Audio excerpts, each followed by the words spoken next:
Attention à l'huile de coco dans ta cuisine, bien qu'elle soit tendance par son goût exotique, elle n'est pas si intéressante que ça pour la cuisson et encore moins pour la consommation au quotidien.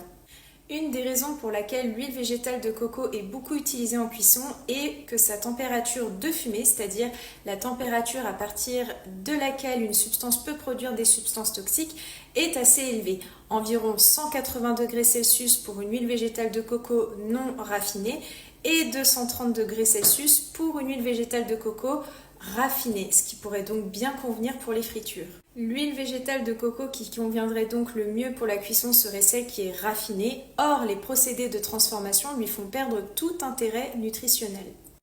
L'huile végétale de coco raffinée va contenir au final un petit peu de vitamine E qui a un rôle antioxydant et des agents antibactériens qui seraient utiles pour l'intestin, mais finalement ce sont des choses que l'on peut retrouver aisément en ayant une alimentation riche en fruits et en légumes frais.